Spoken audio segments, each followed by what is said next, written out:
All right, welcome back to the channel. This is part two of Doge and their reports with Elon Musk. So we could clear up some of the lies about them cutting Social Security and all this that the left is pushing in the mainstream. So let's get right into it. Thanks for having us and doing this. I know there's a lot of interest in this. First, let me start with you, Elon. What are the budgetary savings goals, and how much do you think you've achieved so far? Our goal is to reduce the deficit by $1 trillion. From a nominal deficit of $2 trillion to try to cut the deficit in half to $1 trillion, or looked at it in total federal spending to drop the federal spending from $7 trillion to $6 trillion. We want to reduce the spending by eliminating waste and fraud, reduce the spending by 15%.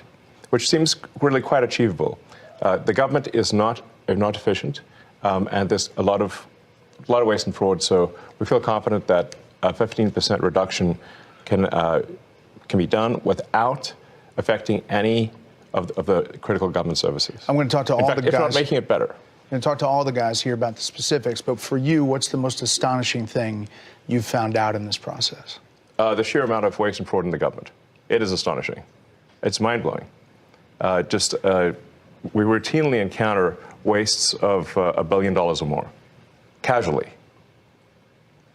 For example, like the simple survey that was literally 10-question survey that you could do with SurveyMonkey, cost you about $10,000.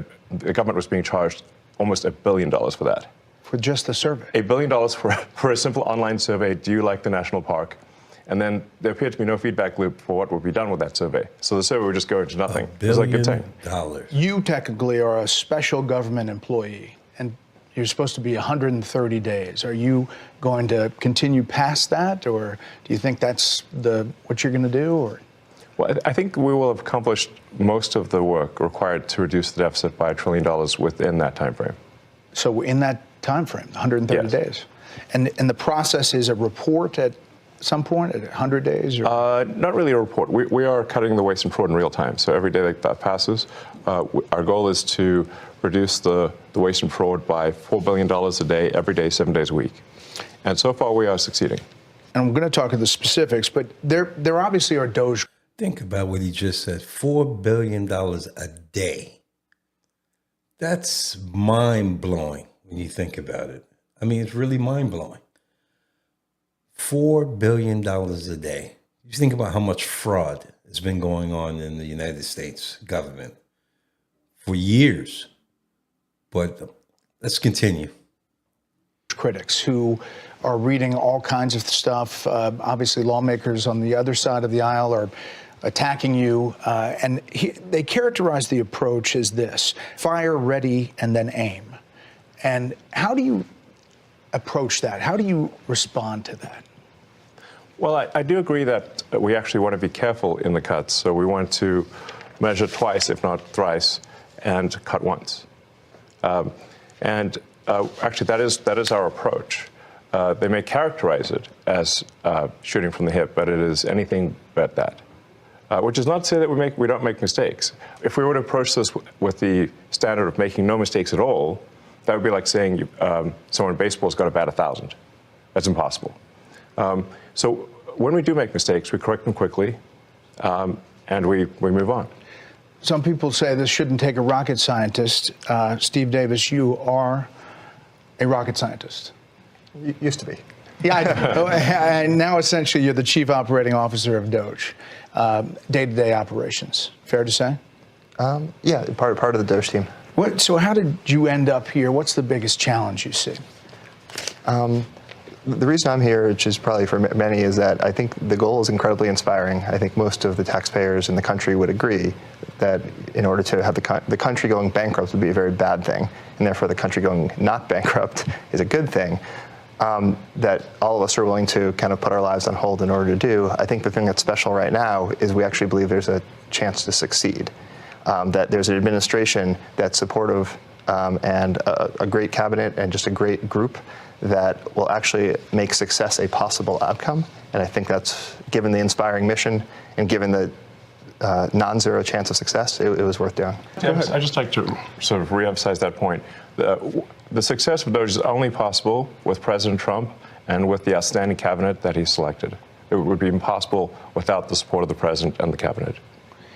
But you're finding the money. I mean, it's big numbers, right? Yeah, like Elon said, the minimum impulse bid is often $1 billion.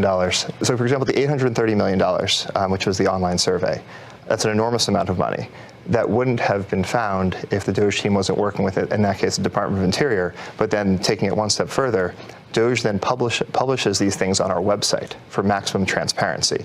So now the general public, it would have been impossible for the general public to have seen that. Now anyone can just log into doge.gov anytime and see these payments. As they're not yet in real time, they're close, but they'll probably be in real time within the next few weeks. But the process, it still involves Congress, right? At some level? We try to keep Congress as informed as possible, but the law does say that money needs to be spent correctly. It should not be spent fraudulently or wastefully. It's not contrary to Congress to avoid waste and fraud. It is consistent with the law and consistent with Congress. And we've seen actually great support, at least from the Republican side of the House, and occasionally some Democrats too. It's nice to see people cross the aisle once in a while. But usually when they attack Doge, they never attack any of the specifics. So they'll say what we're doing is somehow unconstitutional or illegal or whatever. We're like, well, which line of the cost savings do you disagree with? And they can't point to any. And we list them all on doge.gov and the Doge handle on X. And you'll see just outrageous things, one outrageous thing after another. Joe Gabbia, besides Elon, you're one of several billionaires here, co-founder of Airbnb, and you wanted to help out. I bumped into Anthony and Elon probably back in February, and they told me something about a mine that was dealt with retirement, and they said they needed somebody to help out to fix retirement in the government. I love the challenge, so I jumped on board, and it turns out there is actually a mine in Pennsylvania that houses every paper document for the retirement process in the government. Now picture this. This giant cave has 22,000 filing cabinets, stacked 10 high to house 400 million pieces of paper. It's a process that started in the 1950s and largely hasn't changed in the last 70 years. And so as you dug into it, we found retirement cases that had so much paper, they had to fit it on a shipping pallet. So the process takes many months, and we're going to make it just many days. Will it be digitized, or how? Absolutely. So this will be an online digital process that will take just a few days at most. And I really think, it's an injustice to civil servants who are subjected to these processes that are older than the age of half the people watching your show tonight.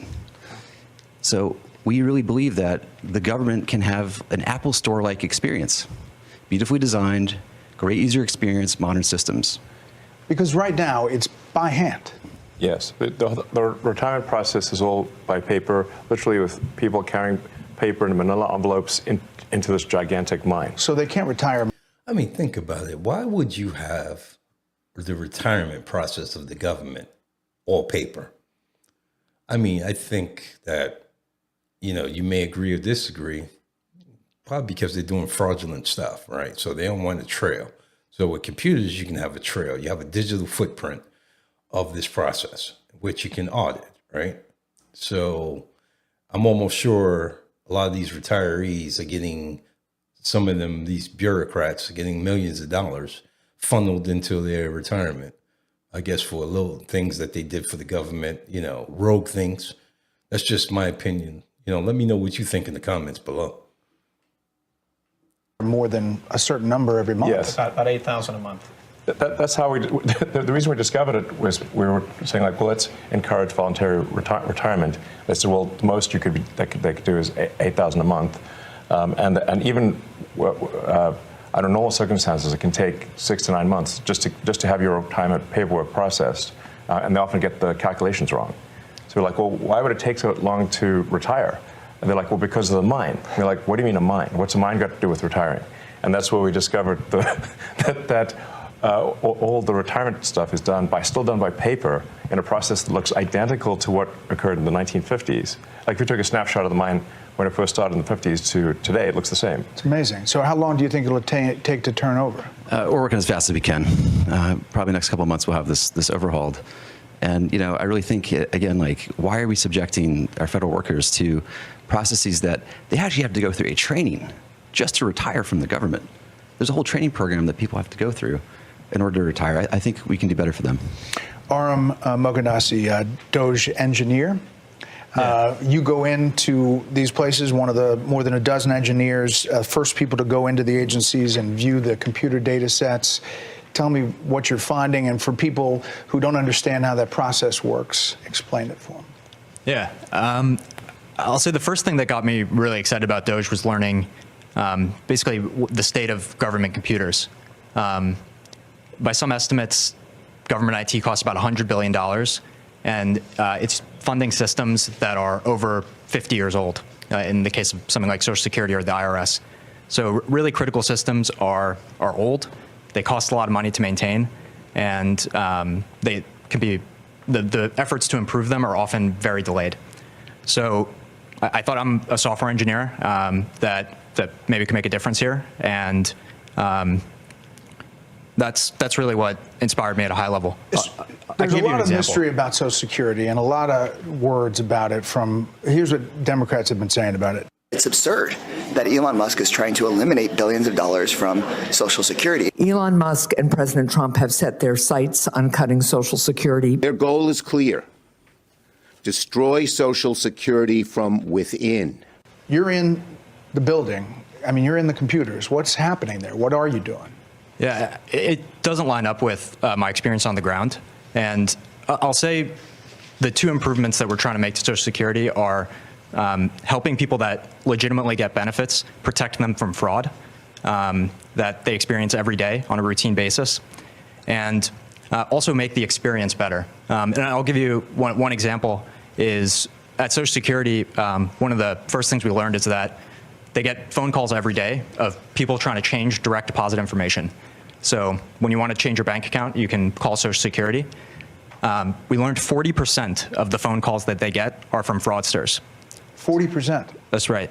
40%. Almost half. Fraudsters. Yes, and they steal people's Social Security is what happens. Is they call in, they say, they claim to be a retiree, then they convince the Social Security person on the phone to change where the money's flowing. It actually goes to some fraudster. This is happening all day, every day. And then somebody doesn't receive their Social Security. It's because of all the fraud loopholes in the Social Security system. How do you reassure people that what you all are doing is not going to affect their benefits? No, in fact, what we're doing will help their benefits. Legitimate people, as a result of the work of Doge, will receive more Social Security, not less. I want to emphasize that. As a result of the work of Doge, legitimate recipients of Social Security will receive more money, not less money. All right. I want to emphasize that point and let the record show that I said this, and it will be proven out to be true.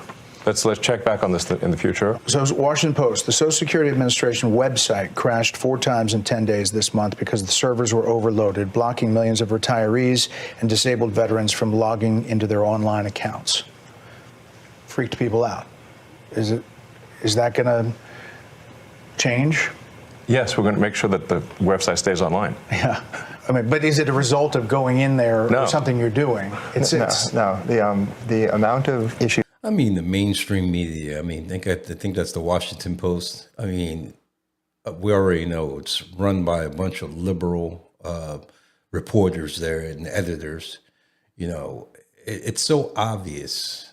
Again, those who cry the loudest are the guilty ones.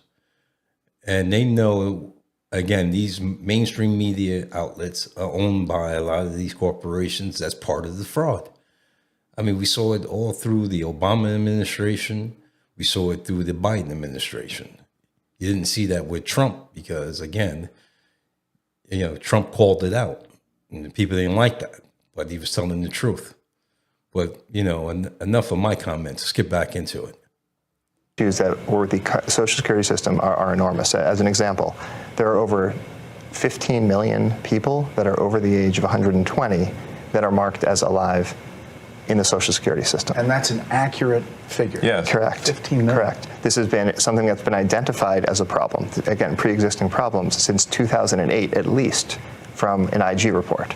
So there were some great people working at the Social Security Administration that found this, 2008, and nothing was done.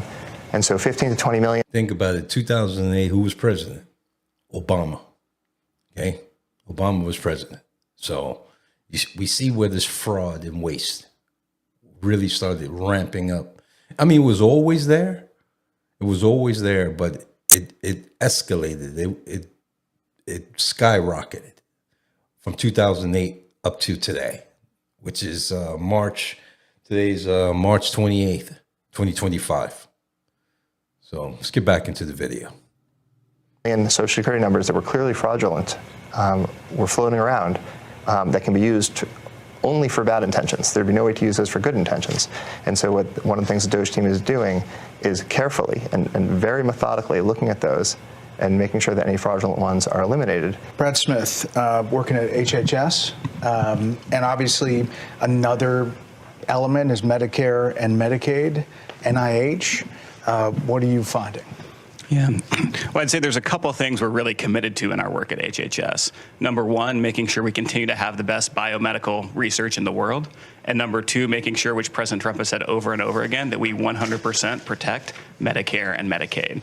But there's a lot of opportunity. So if I take NIH as an example, today, if you're an NIH researcher and you get a $100 grant at your university, today you get to spend 60 of that and your university spends 40 of that. The policy that we're proposing to make is that you get to spend 85 of that and your university spends 15. So that's more money going directly to the scientists who are discovering new cures. Another example at NIH is today they have 27 different centers. They got created over time by Congress, and they're typically by disease state or body system. There's 700 different IT systems today at NIH. 700 different IT systems. IT software systems. They can't speak to each other. So they don't talk to one another. They have 27 different CIOs. And so when you think about making great medical discoveries, you have to connect the data. Time out. You said 27 different chief information officers? Correct. And most of them are non-technical. So there's a lot there. There's a lot of opportunity. It will make science better, not worse. And when I say that our job is tech support, I really mean it. Yeah. We have to fix the computers. If the computers can't talk to each other, you can't get research done. If the computers can't stay online, people won't receive their Social Security. So what we have here are a bunch of failing computer systems that are preventing people from receiving their benefits, that are preventing people from preventing research from happening, that are extremely vulnerable to fraud, and we're fixing it. And does that include AI? Does that include kind of changing the system overall? That's, I guess, what people are afraid of, is they don't know what this is all looking like, and is it going to affect me in the long run? Yeah, people only are afraid is because the mainstream media keeps saying, oh, they're going to take away your Social Security and your Medicaid, which is a lie. I mean, Elon just said it on the record. He says, in the future, you can quote me on this, that we will improve the system and people will get more money, not less.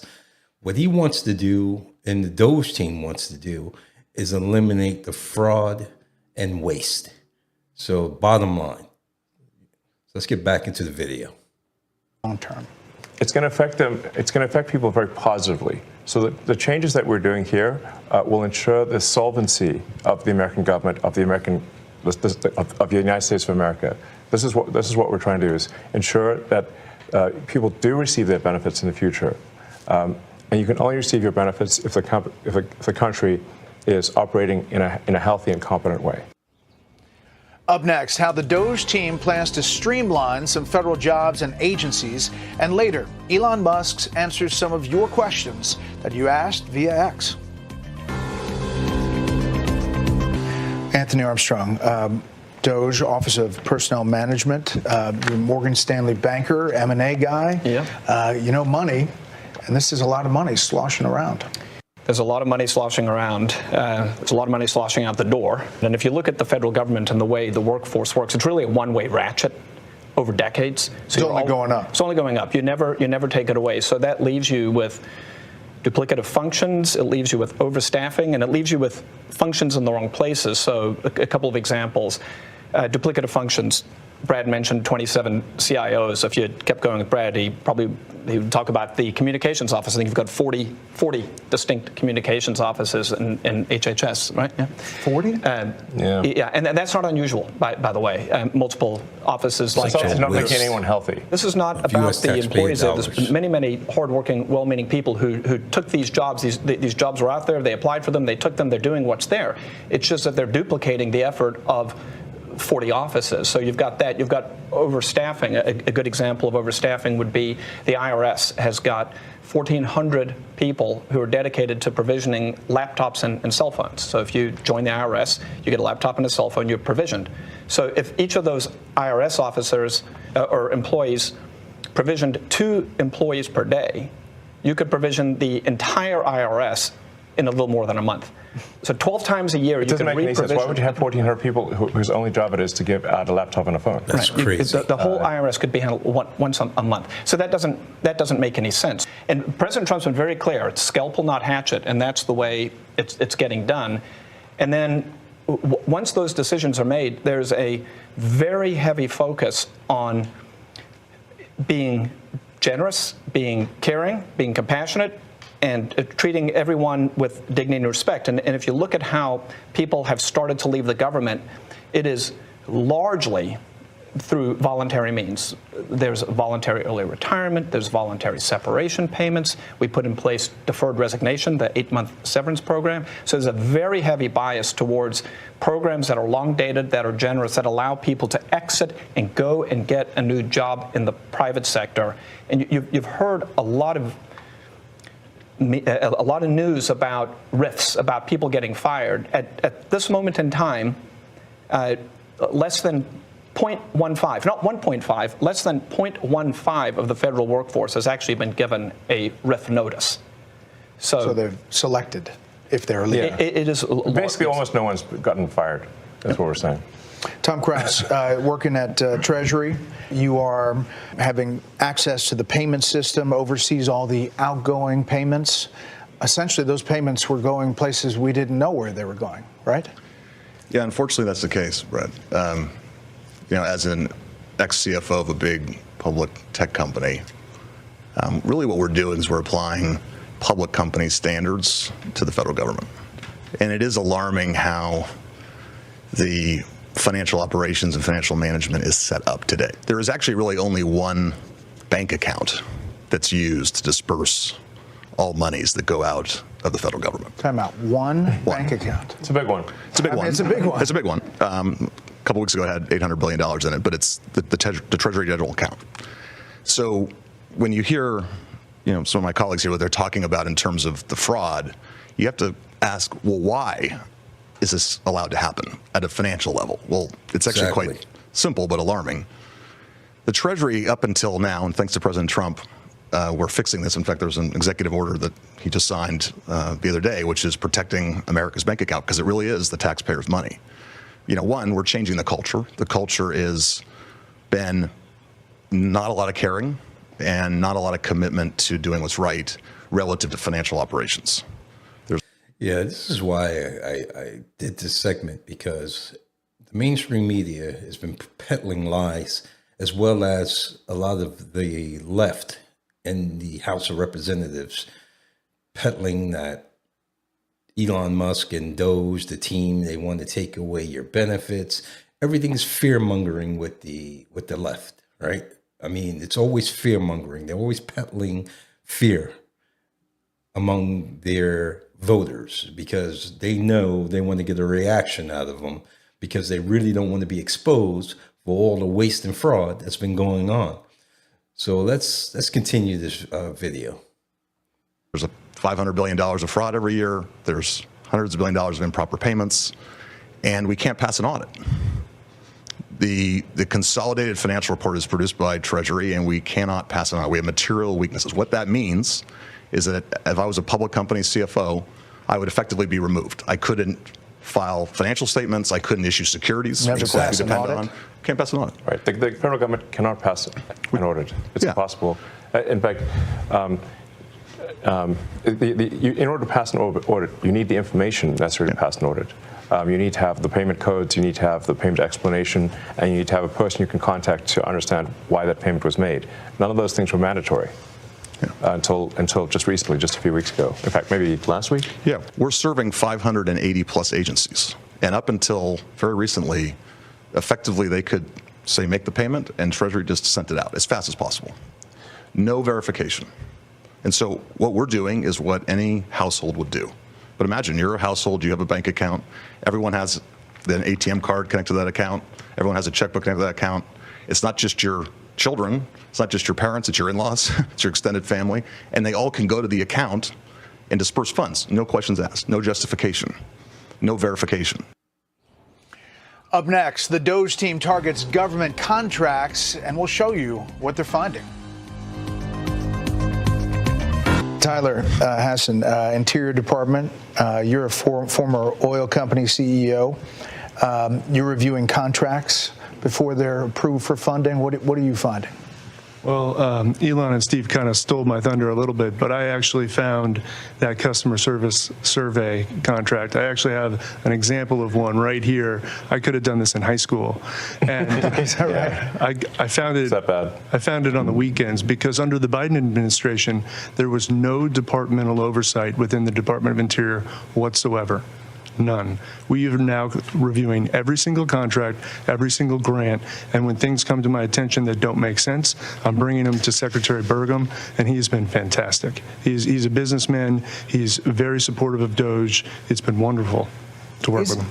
Is the battle between government of decades and decades of buildup and business, which you guys are, is that like a train hitting each other? I mean, it seems like it's pretty disruptive. Well, this is a revolution, and I think it might be the biggest revolution in government since the original revolution. But at the end of the day, America is going to be in much better shape. America will be solvent. The critical programs that people depend upon will work, and it's going to be a fantastic future. But are we going to get a lot of complaints along the way? Absolutely. You know, one of the things I learned at PayPal was you know who complains the loudest and with the most amount of fake righteous indignation? The fraudsters. It's a tell. Those NGOs that are crazy, like the $2 billion to Stacey Abrams' NGO that basically didn't exist and suddenly gets $2 billion awarded from the federal government. She has why? It's called and there are many such cases like that. Abrams of I Georgia. think that most people, common sense-wise, would say the fraud's got to end. Yeah. They're concerned about the 94-year-old mother who skips a check or somehow doesn't get what she's supposed to get. Right. And what we're trying to say is actually that the 94-year-old grandmother is actually, as a result of Doge's work, going to get her check. She's not going to be robbed by fraudsters like she's getting robbed today. And the solvency of the federal government will ensure that she continues to receive those Social Security checks, that Medicare continues to work, without which we're all doomed. The reason we're doing this is because if we don't do it, America's going to go insolvent. We're going to go bankrupt. And nobody's going to get anything. Why are you guys all doing it? I mean, you can pipe up, but you don't have to be here, right? I mean, you don't have to be this. here. I have blessed with four beautiful children, my wife and I.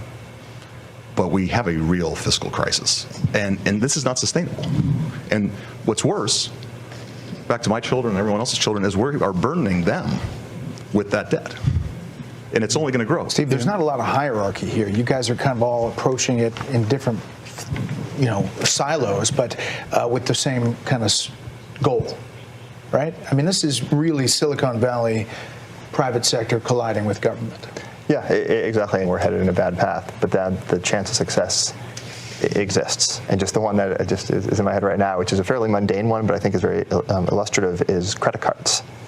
There are in the federal government around 4.6 million credit cards for around 2.3 to 2.4 million employees.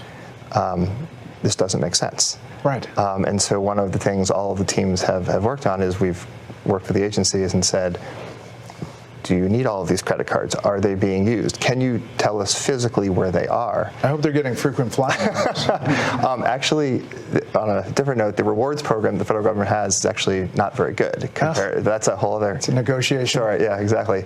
But so far, the teams have worked together, and they've reduced it from 4.6 million to 4.3 million.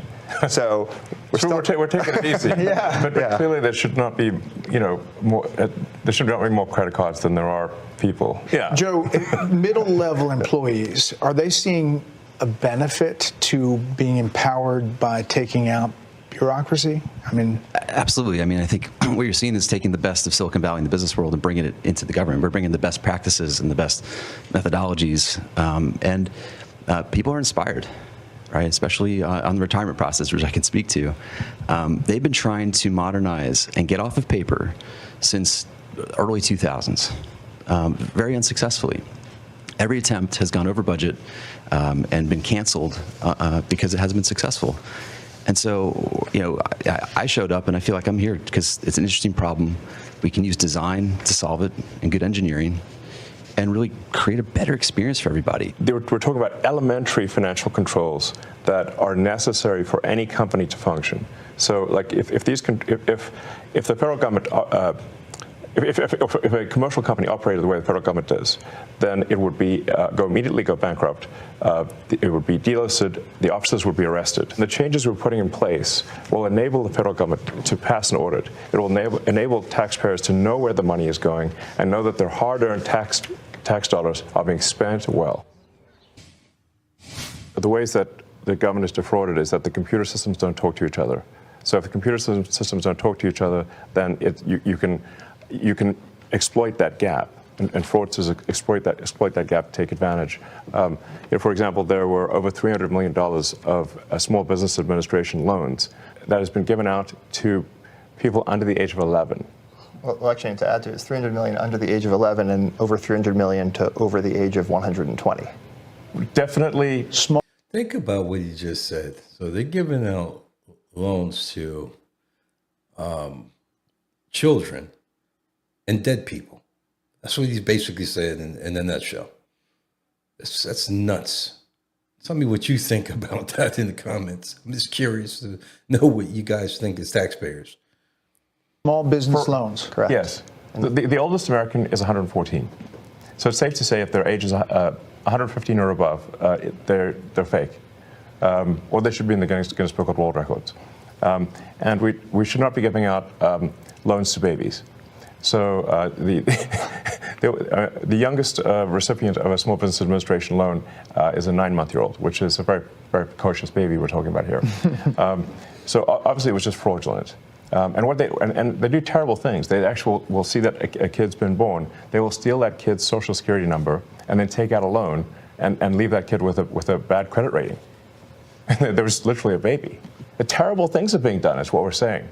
And we're stopping these terrible things. And you can stop it? I mean, we are stopping it. The reason this is happening is because the two systems are not talking to each other. Yes. Right? And so you don't know at the Small Business Administration that you're giving a loan to a 9-month-old, which happened in one case, because you're not cross-referencing that with the Social Security Administration data that has birth dates. So that very, very simple fix eliminates tremendous fraud. And that there are multiple systems across the government where the systems are not speaking with one another. And if you just solve that simple problem, you would solve a huge amount of fraud. Are you surprised? So one of the ways that, like one of the key tricks that the fraudsters pull is that they will use the fact that someone is marked as live, and as sort of just that social security number is marked as live in Social Security, and then get disability and unemployment insurance for a dead person. Because the databases don't talk to each other, all they got was from Social Security is like, is this person alive? Yes, they're not alive. It's falsely marked. Person is falsely marked as alive in Social Security, but they didn't. But that person, a fraudster can now get unemployment and disability from a dead person. This is happening all the time at scale. Are you surprised at some of the legal efforts and some of the judges that have weighed in? There's about 8 or 10 now of these cases that are at least temporary holds. They're being challenged by the DOJ. Right. Are you surprised by that pushback? Well, it's the DC circuit is notorious for having a very far left bias, and when you look at the people close to some of these judges, where are they working? Oh, they're working at these NGOs. Oh, they're the ones getting this money. Does that seem like a system that lacks corruption? It sounds like corruption to me.